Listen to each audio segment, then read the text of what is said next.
What if I told you the poorest country in West Africa just did the unthinkable? What if I told you Burkina Faso, a nation long written off by the global elite, just cleared $5 billion in debt, without foreign aid, without IMF assistance, and without a single handshake from the West? Welcome to AfricVibe News Channel, your #1 destination for raw, real, revolutionary African stories that global media won't tell you. In today's eye-opening special, we unravel a jaw-dropping moment in modern African history. Burkina Faso, under the leadership of Captain Ibrahim Traoré, has just paid off its entire foreign debt of $5 billion. This isn't a bailout. It's not a debt cancellation.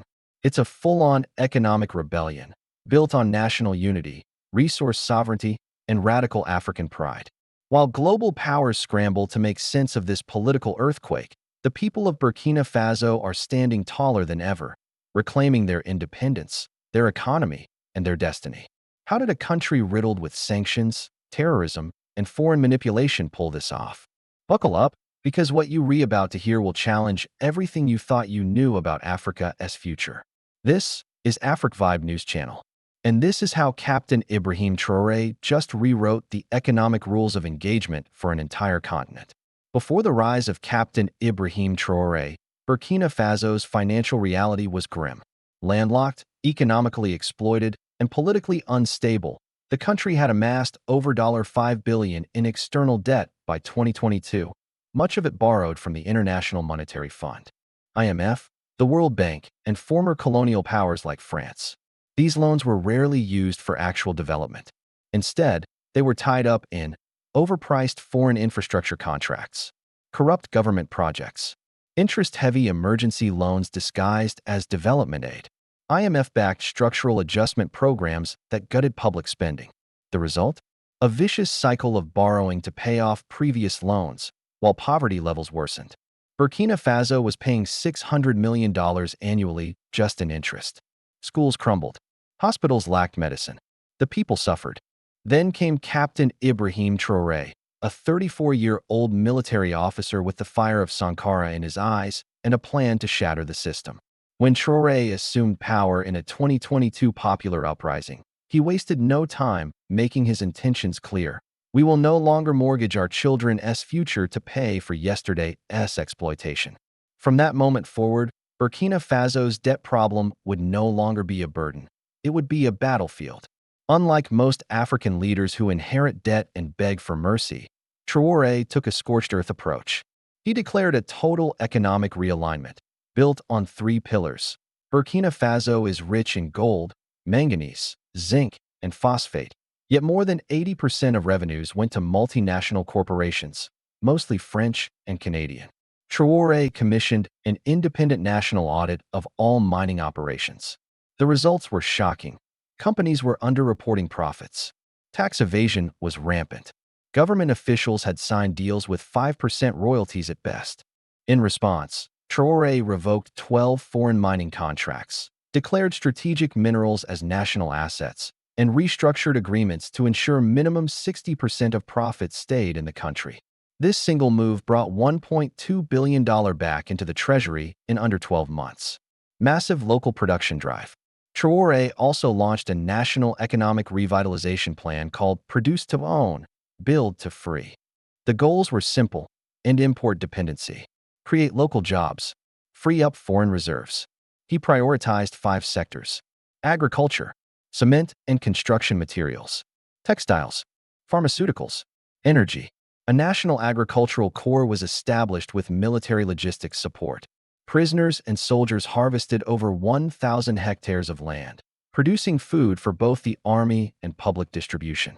The result? Burkina Faso cut food imports by 40% and saved $400 million. Citizen investment bonds and voluntary contributions. Instead of begging foreign donors, Traoré turned to his own people. He introduced patriotic bonds, non-interest-bearing certificates of contribution. Citizens could donate gold, savings, land, labor, or time. The response was staggering. Goldsmiths donated raw gold. Women donated fabric and soap. Farmers donated grain. Diaspora Burkinabe sent in foreign currency. Within a year, the government raised over $900 million from the people alone. No IMF, No World Bank.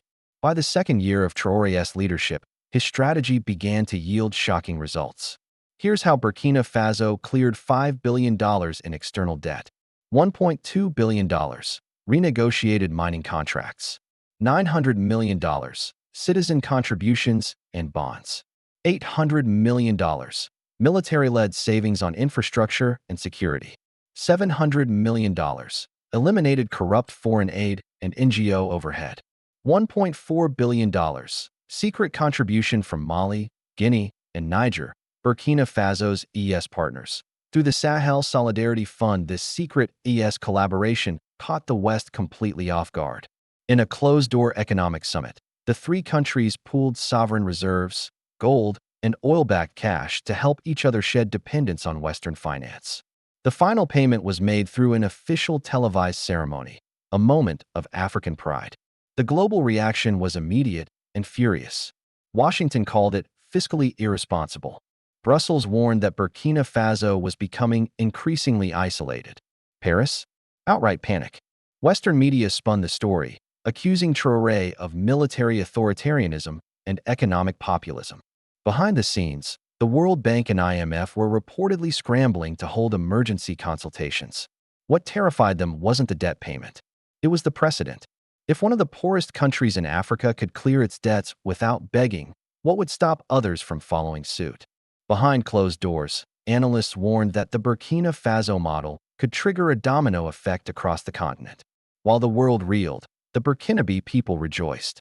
In the streets of Ouagadougou, people danced, sang, and waved the national flag. "We are free now," said a market woman. "We paid the price with sweat, not blood," said a soldier in uniform. "Traoré gave us a purpose, not a promise," added a youth activist. Across the countryside, schools were reopening. Clinics were being restocked. Salaries were paid on time. Potholes were being filled, not by foreign contractors, but by local workers. Even traditional chiefs, some who had long worked with foreign agents, now publicly praised Traoré as a leader of destiny. The slogan "Souveraineté ou rien," sovereignty or nothing, was heard from border towns to the capital. During a nationally televised address, Captain Traoré declared, "We were not born to be slaves. We were not created to beg. We do not owe the world anything. From this day forward, Burkina Faso walks free." He added, "Let no African nation fear freedom. The debt they gave us was not money, it was chains. We broke them. Now you must too." And in a message clearly aimed at France and the IMF, "You came with loans and left with our dignity. But our dignity has returned." It was the speech heard across Africa, quoted, shared, and translated in dozens of languages. Traoré had become more than a president. He was now a symbol. The aftermath of Burkina Faso's debt payoff was immediate. Mali canceled $800 million in French contracts. Niger nationalized its uranium sector. Guinea imposed a new 70% tax on gold exports. Senegal and Ghana began parliamentary debates on debt audit bills. Chad announced plans to establish its own citizen-backed investment fund. Meanwhile, the African Monetary Fund, AMF, once a distant dream, is now on a fast track to launch, with over 20 nations expressing interest. There's even talk of a Pan-African gold-backed digital currency, nicknamed Afromint. And it all began with one country, one leader, one debt-clearing revolution. The world didn't believe it could happen, but it did. Burkina Faso, once a forgotten, debt-ridden nation, just became the most economically independent country in West Africa.